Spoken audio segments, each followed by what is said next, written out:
Hello বন্ধুরা, আমি চলে এসেছি তোমাদের সামনে আবার একটি নিউ ব্লগ নিয়ে। তন্দ্রা ব্লগে সবাইকে স্বাগত। আর আজকে আমি একটা রেসিপির ব্লগ নিয়ে এসেছি। তো দেখো, তোমরা সামনে দেখতেই পাচ্ছ, এটা হচ্ছে এঁচোড়ের দিয়ে বড়ার তরকারি, মানে আলু দিয়ে এঁচোড়ের বড়ার তরকারি। তো এই রেসিপিটা আমি আজকে এই প্রথম করলাম, কোনো দিন করিনি। তো রেসিপিটা কেমন করেছি তোমরা চলো দেখে নাও। তো দেখো, আমি এখানে এঁচোড়কে টুকরো টুকরো করে কেটে নিয়েছি, আর ওর মধ্যে রয়েছে আলু।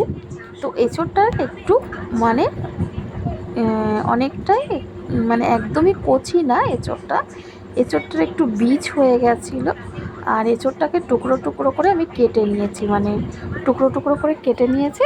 এবার এটাকে আমি আলু আর এঁচোড় একসঙ্গে প্রেশার কুকারে দিয়ে একটু সিটি মেরে নেবো, মানে এটাকে একটু বয়েলিং করে নেবো। আর বয়েলিং করলে জিনিসটা নরমও হয়ে যায়, আর আমার সুবিধা হবে।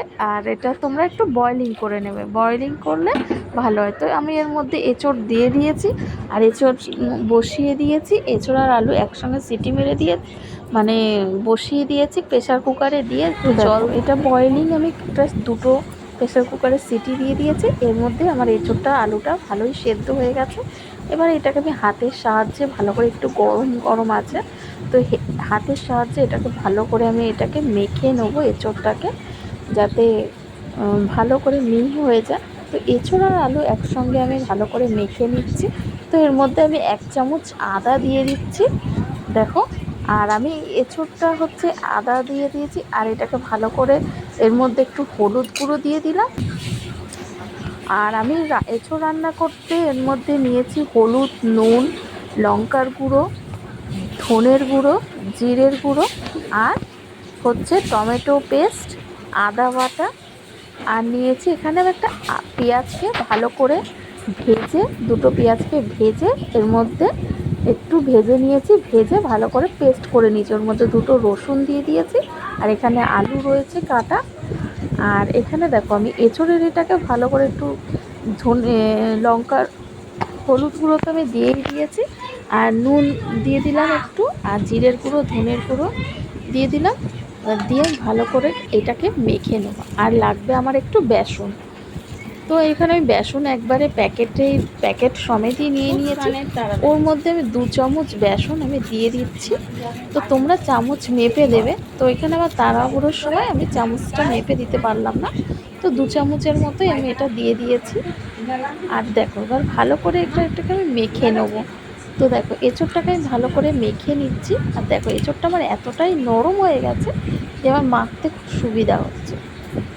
তো দেখো, এবার আমি ভালো করে এটাকে মেখে দিচ্ছি। তো কিছু কিছু জিনিস, মানে এঁচোড়ের যে বীজ হয়, সে বীজটা একটু শক্ত শক্ত একটু ছিল। তো যাই হোক, হাতের সাহায্যে আমি এটা মেখে নিচ্ছি, অসুবিধা হচ্ছে না। তো ভালো করে আমি মেখে নিচ্ছি। তোমাদের হয়তো ভিডিওটা একটু দেখতে প্রবলেম হবে, কারণ দেখো, আমার নিজে হাতে ধরে আমি ভিডিওটা করছি, ক্যামেরাটা ধরে, কারণ আমার ধরার মতো কেউ ছিল না ওখানে। তো আমাকে নিজে নিজেই ধরে ভিডিওটা করতে হচ্ছে। আর এখানে দেখো, আমি কড়াই বসিয়ে দিয়েছি, আর এখানে আমি এটাকে ভালো করে একটু পেস্ট করে মেখে নিয়েছি, হাতের সাহায্যে মেখে নিয়েছি। আর এখানে ভাজার জন্য আমি তেল দিয়ে দিয়েছি, সাদা তেল। তো এবার এটাকে আমি একটু বড়ার সাহায্যে, কেউ গোল করে করতে পারে, আমি এখানে গোল করে করিনি, এমনি চ্যাপটা করে ভালো করে এটাকে আমি ভেজে নিচ্ছি। তো বেশি নরম হবে না, একটু শক্ত শক্ত হবে। তো দেখো, এখানে পুরো আমি এটা বড়ার আকারে, মানে গোল গোল করে আমি ভেজে নিচ্ছি এটাকে। তো এক পিঠটা ভাজার জন্য আমি এখানে দিয়ে দিয়েছি। তো এটাকে এক পিঠ ভাজতে দেবো। এক পিঠ ভাজা হয়ে গেলে তো আমি এটা মানে উল্টাচ্ছি খুন্তি দিয়ে, কিন্তু কি বলো তো, ভেঙে যাচ্ছে। তো ওই জন্য আমি এটাকে ভালো করে একটু ভাজতে দেবো। একটু ভালো করে ভাজছি। তো দেখো,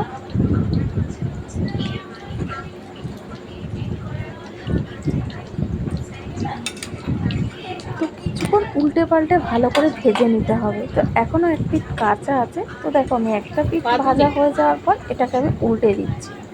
তো দেখো, তো তোমরা যদি মনে করো যে এই বড়াটা তোমরা,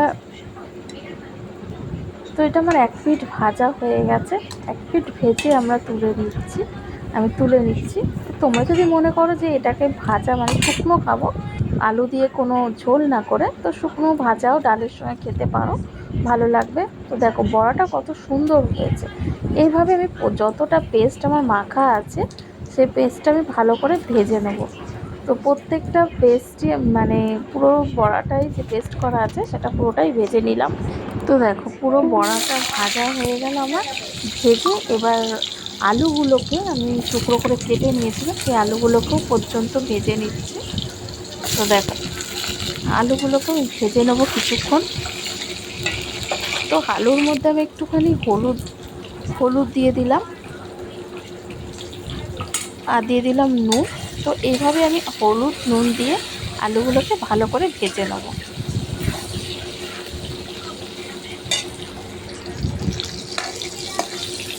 তো ভাজা আমার প্রায় হয়ে গেল। আমি কিছুক্ষণ ভেজে তারপরে আলুগুলোকে আলাদা তুলে রাখছি।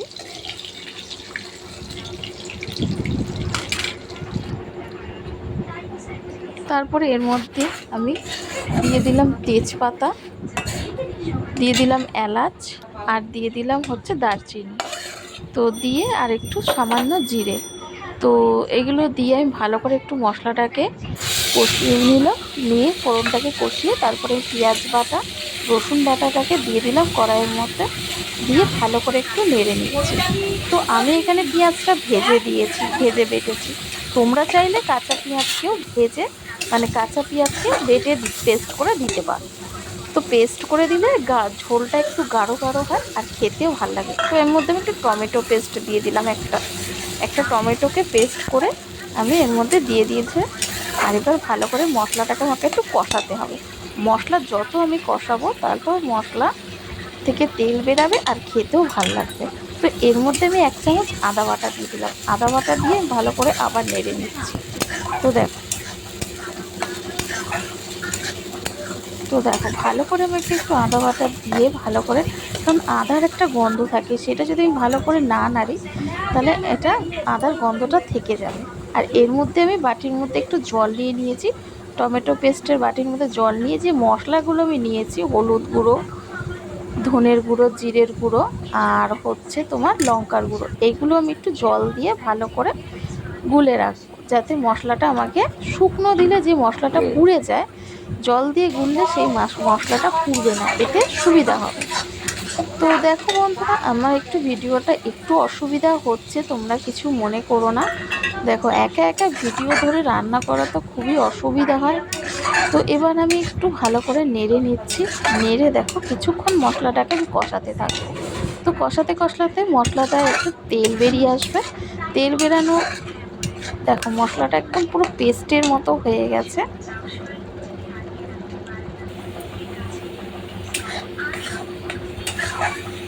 তো মশলাটাকে বেশ কিছুক্ষণ ধরে কষাতে হবে। মশলা কষাতে কষাতে একটা ভালো গন্ধ বেরাবে। তো দেখো এবার মশলা থেকে আস্তে আস্তে তেল ছাড়তে শুরু করেছে। তো মশলা আমার কিছুক্ষণ কষানোর পর আমি আস্তে আস্তে মশলার মধ্যে ভেজে রাখা আলুগুলোকে দিয়ে দিলাম।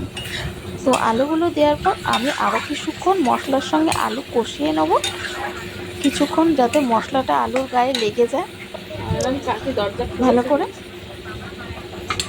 আর এর মধ্যে আমি একটুখানি হলুদ দিয়ে দিলাম, যাতে নুন দিয়ে দিলাম প্রয়োজন মতো। তোমরাও প্রয়োজন মতো নুন দিয়ে দিও। আর দেখো মশলা কষাতে কষাতে একটা কি সুন্দর কালার চলে এসছে। তো এর মধ্যে আমি মশলা কষানোর পর আমি একটু জল দিয়ে দিলাম পরিমাণ মতো। তো জল দিলাম আলুটা সেদ্ধ হওয়ার জন্য। এবার আমি এটাকে কিছুক্ষণ সেদ্ধ হতে দেবো, যাতে ভালো করে আলুগুলো, আর এর মধ্যে আমি একটু চিনি দিয়ে দিলাম 1/2 চামচের মতো। তো 1/2 চামচ চিনি দিলে জিনিসটা ভালো হবে, আর মানে নুন মিষ্টি খেতে স্বাদ হবে। তো এর মধ্যে আমি নুন দেওয়ার পর ভালো করে একটু নেড়ে দিলাম। এবার আমি ঢাকনা দিয়ে ঢেকে দিলাম, আর কিছুক্ষণ পর আমি ফিরে আসছি। তো কিছুক্ষণ পর আমি চলে এসেছি, এসে দেখি আমার ঝোলটা ভালোই ফুটছে আর আলুটাও নরম হয়ে গেছে।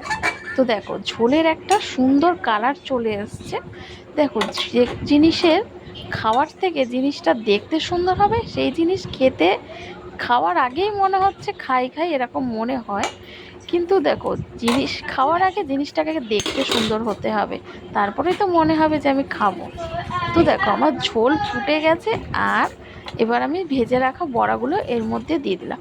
বড়াগুলো আমি সবার লাস্টে দিলাম, মানে নামানোর আগে আগে, যাতে, কারণ বড়াগুলো যখনই আমি দেব ঝোল পুরো একদম শুকনো হয়ে যাবে, মানে একদম বড়ার মধ্যে লেগে যাবে। তো দেখো প্রায় আমার রান্না শেষের পথে, আর এখানে দেখো বড়াগুলো দিয়ে দিয়েছি, মানে ঝোল নামানোর সময় হয়ে গেছে। তো এখানে আমি আর গুঁড়ো গরম মশলা আর ইউজ করলাম না। তো ভালো করে আমি এটা ফুটতে দেব।